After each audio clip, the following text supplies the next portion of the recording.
Hello dear student, welcome to physics नमा। आज के इस वीडियो में हम लोग क्लास 9 साइंस का चैप्टर साउंड का टॉपिक स्पीड ऑफ साउंड के बारे में स्टडी करेंगे। तो चलिए आज का टॉपिक हम लोग स्टार्ट करते हैं। Speed of sound. The speed of sound is defined as the distance which a point on a wave, such as compression or a rarefaction, travels per unit time। तो देखिए, हम किसी भी ऑब्जेक्ट का हम स्पीड कैसे निकालते हैं। तो वह ऑब्जेक्ट जो मूव करता है, एक जगह से दूसरे जगह जाता है, तो वह जितना डिस्टेंस ट्रेवल करता है और ट्रेवल करने में जितना टाइम लगाता है, तो हम डिस्टेंस को टाइम से डिवाइड कर देते हैं, तो हमारा स्पीड मालूम चल जाता है। तो हम साउंड के केस में क्या चीज ट्रेवल करता है, तो अगर हमें ट्यूनिंग फॉर्क को वाइब्रेट करेंगे तो देखिए इसके पास जो एयर पार्टिकल है वह वाइब्रेट करता है, और एयर पार्टिकल वाइब्रेट करता है तो एयर पार्टिकल एक जगह से दूसरी जगह नहीं जाता है। वह एयर पार्टिकल सिर्फ अपने पोजीशन से, अपने पोजीशन जो उसका मेन पोजीशन है वहां से वह वाइब्रेट करता है। कभी राइट डायरेक्शन में जाता है, फिर लेफ्ट डायरेक्शन में आता है, और फिर ओरिजिनल पोजीशन पर आता है, फिर राइट डायरेक्शन में जाता है, यानी टू एंड फोर्थ वो वाइब्रेट करता है। तो इसके वाइब्रेशन के कारण क्या होता है, किसी एक पॉइंट पर लेंगे तो वहां पर कंप्रेशन और रेयरफेक्शन क्रिएट होता है। कंप्रेशन यानी जब उसका किसी पोजीशन पर एयर पार्टिकल का डेंसिटी मैक्सिमम होगा तो उसको हम लोग कंप्रेशन बोलते हैं, और जब मिनिमम होगा डेंसिटी तो उसको रेयरफेक्शन बोलते हैं। तो जब एयर पार्टिकल वाइब्रेट करता है तो जो कंप्रेशन और रेयरफेक्शन बनता है, तो उसका अगर हम ग्राफ बनाएंगे, मान लेते इस पॉइंट का हम देखते हैं, टाइम के साथ है देख रहे हैं, और इस पर जो कंप्रेशन और रेयरफेक्शन बन रहा है उसका अगर हम ग्राफ बनाते हैं टाइम के रिस्पेक्ट में, तो एक ग्राफ इस टाइप का बनता है। देखिए अभी मान लेते कि जब हम टाइम जीरो था तो उस समय यहाँ पर रेयरफेक्शन था। ये रेयरफेक्शन यानी मिनिमम डेंसिटी था, एयर पार्टिकल का मिनिमम डेंसिटी था उस पॉइंट पर। तो जैसे कुछ देर के बाद उसका डेंसिटी इंक्रीज करने लगा, इंक्रीज करते करते जो एवरेज डेंसिटी है उसके इक्वल आ गया, फिर डेंसिटी इंक्रीज करते करते मैक्सिमम डेंसिटी हो गया, फिर उसके बाद डेंसिटी डिक्रीज करने लगा। इसी तरह यह डेंसिटी इंक्रीज करेगा और डिक्रीज करेगा। जब मैक्सिमम डेंसिटी रहता है उसको कंप्रेशन बोलते हैं। यह पॉइंट कंप्रेशन का पॉइंट है, और यह पॉइंट रेयरफेक्शन का पॉइंट है। इसको क्रेस्ट बोलते हैं, इसको ट्रो बोलते हैं। तो जो जो वेव जो मूव करता है तो उसमें क्या मूव कर रहा है, कंप्रेशन और रेयरफेक्शन। हम किसी एक पॉइंट पर देखेंगे तो वहां पर कंप्रेशन अभी हुआ, और कुछ देर के बाद नेक्स्ट कंप्रेशन आता है, वो कंप्रेशन के बाद फिर वहां पर रेयरफेक्शन होगा, फिर कंप्रेशन आएगा। इस तरह यह उस पॉइंट पर कंप्रेशन और रेयरफेक्शन बनते जाएगा। तो अगर हम उस पॉइंट पर जो दो कंप्रेशन है, दो कंप्रेशन के बीच का जो डिस्टेंस है उसको हम लोग वेवलेंथ बोलते हैं, और इसे लेम्डा से डिनोट करते हैं। लेम्डा लेम्डा का सिंबल है, और यह ग्रीक लेटर है। तो जो दो कंप्रेशन या दो रेयरफेक्शन के बीच का जो डिस्टेंस है, दो कंसेक्यूटिव कंसेक्यूटिव रेयरफेक्शन और कंसेक्यूटिव कंप्रेशन के बीच का जो डिस्टेंस है उसको लेम्डा बोलते हैं, यानी वेवलेंथ। तो इन दोनों के बीच का जो डिस्टेंस है वह वेवलेंथ के इक्वल होगा। तो वेवलेंथ यानी दो कंसेक्यूटिव लगातार जो कंप्रेशन है वह कब क्रिएट होता है, जब हम ट्यूनिंग फॉर्क को वाइब्रेट करते हैं। तो ट्यूनिंग फॉर्क को जब स्टार्ट किए वाइब्रेट करना, तो यह उसका ओरिजिनल पोजीशन है, ट्यूनिंग फॉर्क का ओरिजिनल पोजीशन है।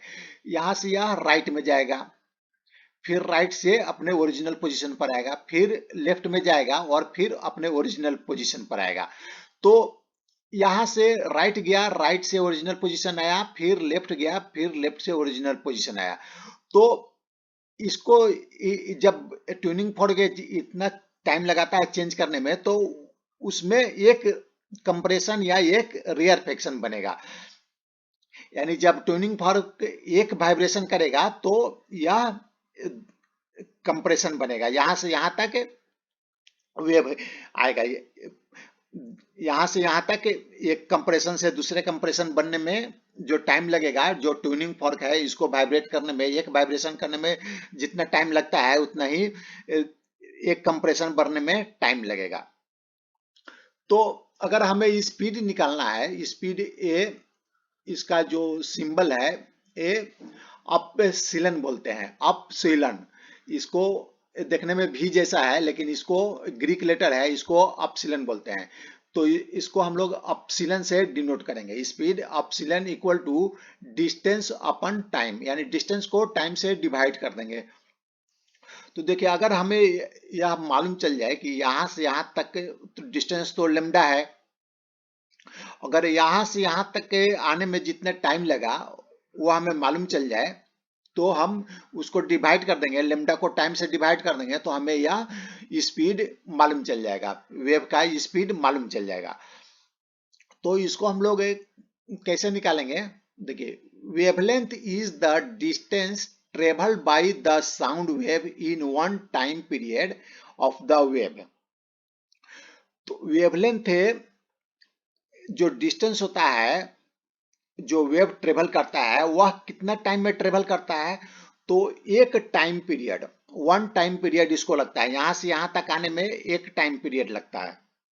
तो टाइम पीरियड क्या होता है, जैसे ट्यूनिंग फॉर्क ओरिजिनल पोजीशन से यहां तक गया, राइट में गया, फिर ओरिजिनल पोजीशन आया, और फिर लेफ्ट में गया, और लेफ्ट से फिर ओरिजिनल पोजीशन आया, तो इसको हम लोग एक टाइम पीरियड बोलेंगे। यानी इसको करने में जितना टाइम लगा उसको वन टाइम पीरियड बोलेंगे। उसी तरह एयर पार्टिकल भी वाइब्रेट किया, राइट में गया, फिर ओरिजिनल पोजीशन पर आया, फिर लेफ्ट में गया, फिर ओरिजिनल पोजीशन पर आया। तो इसको, यह प्रक्रिया, यह प्रोसेस करने में जितना टाइम लगा उसको हम लोग वन टाइम पीरियड बोलेंगे। यानी एक वेवलेंथ को बनने में कितना टाइम लगता है, वन टाइम पीरियड, इसको कैपिटल टी से डिनोट करते हैं। तो हमें वेवलेंथ मालूम हो गया और हमें इसको कितना टाइम लगता है ये भी मालूम चल गया। तो ये अपसिलन, अपसिलन हो जाएगा, क्या हो जाएगा, डिस्टेंस की जगह हम वेवलेंथ ले लेंगे लेमडा, और इसको टाइम पीरियड से डिवाइड कर देंगे तो जो वेव है इसका डिस्टेंस, सॉरी, इसका स्पीड हमें मालूम चल जाएगा। यानी साउंड वेव का अगर स्पीड निकालना है तो उसको लेमडा से टाइम को डिवाइड कर देंगे, टाइम पीरियड से डिवाइड कर देंगे, यानी वेवलेंथ को टाइम पीरियड से डिवाइड कर देंगे। तो ये हमें जो साउंड वेव है उसका स्पीड मालूम चल जाएगा। तो ये एक इक्वेशन हो गया।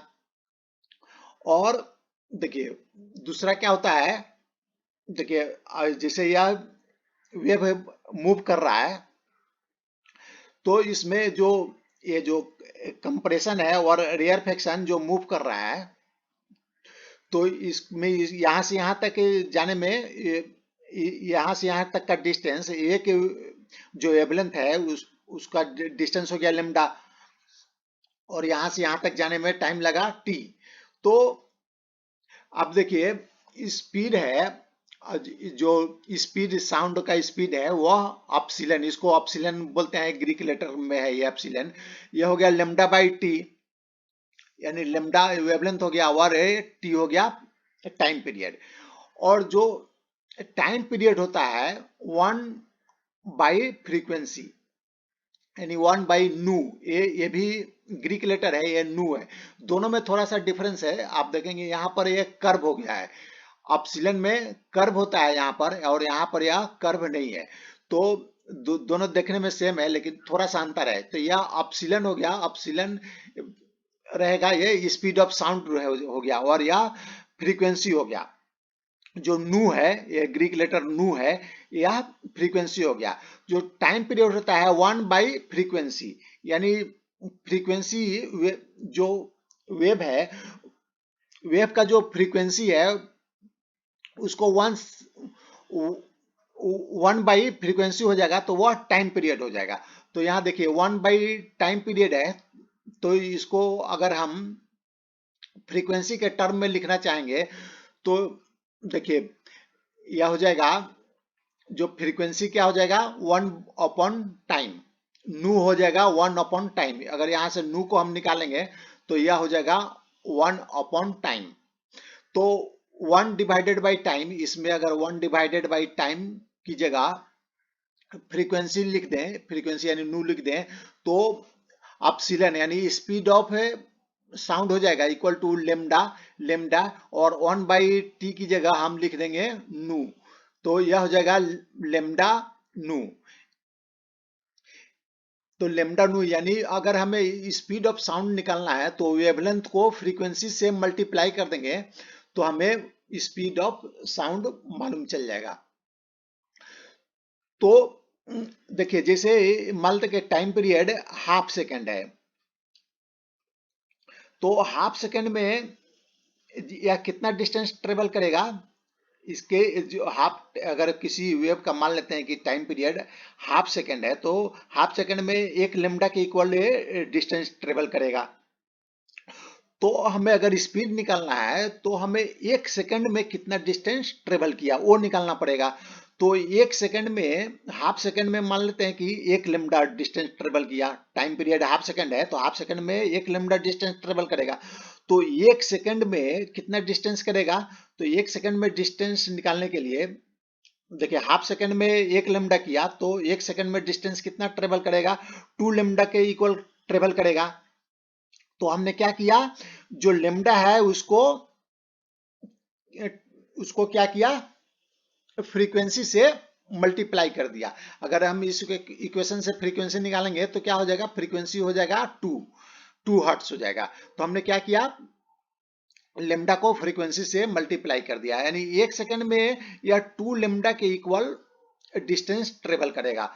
तो इसका स्पीड हो जाएगा 2 लेमडा। तो स्पीड क्या होता है, equal to wavelength multiply frequency. तो हमें साउंड वेव का, अगर किसी क्वेश्चन में हमें वेवलेंथ दिया गया है और फ्रीक्वेंसी भी दिया गया है, तो हमें अगर स्पीड निकालना है तो हम दोनों को मल्टीप्लाई कर देंगे तो हमें उसका स्पीड निकल जाएगा। देखिए अब speed equal to wavelength multiply frequency होता है, तो ये अपसिलन होता है lambda multiply frequency, nu, lambda multiply nu. तो देखिए अगर मान लें कि एयर में दो अलग अलग फ्रीक्वेंसी का वेव ट्रेवल कर रहे हैं, इसका फ्रीक्वेंसी कम है और इसका फ्रीक्वेंसी अधिक है। तो अगर दोनों का अगर स्पीड क्या होगा, दोनों का हम अगर एयर में स्पीड निकालें तो दोनों का स्पीड सेम होगा। The speed of sounds remains almost the same for all frequency in a given medium under the same physical condition। तो यह एक ध्यान देने की बात है कि जो एयर में साउंड का या किसी भी पार्टिकुलर मीडियम में जो साउंड का स्पीड है वह फिक्स होता है। हम कोई भी फ्रीक्वेंसी का उसमें साउंड प्रोड्यूस करें, जैसे यह इसमें फ्रीक्वेंसी अधिक है और इसमें कम है, लेकिन दोनों का जो स्पीड होगा, साउंड का स्पीड होगा, वह सेम होगा। तो चेंज क्या करेगा, अगर मानते हैं कि यह स्पीड सेम है तो अगर देखिए इसमें अगर फ्रीक्वेंसी अधिक है, फ्रीक्वेंसी अधिक है इस केस में, तो अगर फ्रीक्वेंसी अधिक है और तो क्या होगा, लेमडा को कम होना पड़ेगा। ये तो दोनों केस के लिए फिक्स है। अगर साउंड, हम बोल रहे हैं कि साउंड का जो स्पीड है किसी भी मीडियम में सेम रहता है, उसके फ्रीक्वेंसी कुछ भी रहे, फ्रीक्वेंसी अलग अलग फ्रीक्वेंसी का भी साउंड ट्रेवल कर रहा है लेकिन फिर भी उसका स्पीड सेम रहेगा। तो अगर यह सेम रहेगा, इस केस में भी सेम जितना स्पीड है और इस केस में भी वही स्पीड रहेगा, इसके इक्वल रहेगा, तो इसमें अगर फ्रीक्वेंसी देखिए अधिक है, इस केस में फ्रीक्वेंसी अधिक है तो लेमडा क्या होगा, कम हो जाएगा, क्योंकि दोनों को मल्टीप्लाई करेंगे तो इतना आना चाहिए। तो इस केस में फ्रीक्वेंसी कम है, इस केस में फ्रीक्वेंसी ए अगर कम है तो लेमडा इस केस में क्या होगा, अधिक होगा। तो अगर साउंड का वेव तो फिक्स होता है तो हमें क्या चेंज करना पड़ेगा, या तो लेमडा चेंज करना पड़ेगा या फ्रीक्वेंसी चेंज करना पड़ेगा। तो फ्रीक्वेंसी अगर चेंज होता है तो वो किसको चेंज करेगा, लेमडा को चेंज करेगा, साउंड के स्पीड को चेंज नहीं करेगा। फ्रीक्वेंसी अगर चेंज होता है तो साउंड का जो स्पीड है वो सेम रहता है, तो फ्रीक्वेंसी चेंज होने के कारण क्या चेंज होगा, लेमडा चेंज होगा, यानी वेवलेंथ चेंज होगा। अब हम एग्जांपल 12.1 को सॉल्व करते हैं, जो एनसीईआरटी क्लास 9 साइंस के बुक से लिया गया है। ये साउंड वेव है जे frequency of 2 kilo hertz and wavelength 35 centimetre. एक साउंड वेव दिया गया है, उसका जो फ्रीक्वेंसी है 2 किलो हर्ट्ज है और उसका वेवलेंथ है 35 centimetre. How long will it take to travel 1.5 kilometre. तो हमें मालूम करना है कि वह 1.5 किलोमीटर ट्रेवल करने में कितना टाइम लेगा, साउंड वेव कितना टाइम लेगा। तो हमें टाइम निकालने के लिए क्या मालूम करना पड़ेगा, यहाँ डिस्टेंस है, डिस्टेंस दिया गया है, तो टाइम निकालने के लिए हमें स्पीड उसका मालूम करना पड़ेगा पहले। तो आइए हम लोग सबसे पहले स्पीड मालूम करते हैं। तो स्पीड क्या होता है, वेवलेंथ मल्टीप्लाई फ्रीक्वेंसी। साउंड का स्पीड क्या होता है, वेवलेंथ मल्टीप्लाई फ्रीक्वेंसी, यानी अपसिलन होता है इक्वल टू लेमडा मल्टीप्लाई नू। लेमडा हो गया वेवलेंथ और नू हो गया फ्रीक्वेंसी। तो देखिए ये एक मान लेते हैं कि जो साउंड वेव है इसका ये ग्राफ है, तो इसमें ये हो गया लेमडा, दो कंसेक्यूटिव जो कंप्रेशन है उसके बीच के डिस्टेंस को हम लोग लेमडा बोलते हैं। तो यहाँ से यहाँ का डिस्टेंस हो गया लेमडा, या क्वेश्चन में दिया गया है 35 सेंटीमीटर, तो यह हो जाएगा इक्वल टू 0.35 मीटर। इसको मीटर में कन्वर्ट करेंगे तो, और फ्रीक्वेंसी न्यू दिया गया है 2 किलो हर्ट्स, तो इसको हम लोग हर्ट्स में कन्वर्ट कर देते हैं। जो फ्रीक्वेंसी का यूनिट होता है हर्ट्स होता है, तो इसको हम लोग यह इक्वल हो जाएगा 2000 हर्ट्स। 2 किलो हर्ट्स को हर्ट्स में कन्वर्ट कर देंगे तो 2000 हर्ट्स हो गया। अब हम स्पीड निकाल देते हैं, स्पीड हो गया अपसिलन इक्वल टू, अब स्पीड निकालने के लिए क्या करेंगे, वेवलेंथ को फ्रीक्वेंसी से मल्टीप्लाई कर देंगे। तो वेवलेंथ है 0.35 मीटर, 0.35 मीटर हो गया, मल्टीप्लाई 2000 हर्ट्स। तो इसको हम लोग सॉल्व करेंगे तो ये आ जाएगा 700 मीटर पर सेकंड। तो हमें ये साउंड का स्पीड मालूम चल गया 700 मीटर, और यह डिस्टेंस दिया गया है, तो हम टाइम को इजीली निकाल सकते हैं। Time taken by the wave to travel a distance d of 1.5 kilometre is, t हो जाएगा डिस्टेंस डिवाइडेड बाय स्पीड। तो हम डिस्टेंस को टाइम से स्पीड से डिवाइड कर देंगे, तो ये डिस्टेंस हो गया 1.5 मल्टीप्लाई 1000 मीटर। इसको हम लोग यहाँ किलोमीटर में दिया गया है तो इसको हम लोग मीटर में कन्वर्ट कर देंगे। तो और इसको स्पीड हम लोगों ने अभी निकाला, स्पीड 700 मीटर पर सेकंड हो गया, इसको डिवाइड कर देंगे तो ये हो जाएगा, टाइम हो जाएगा, इसको सॉल्व करेंगे तो 15/7 सेकेंड आ जाएगा।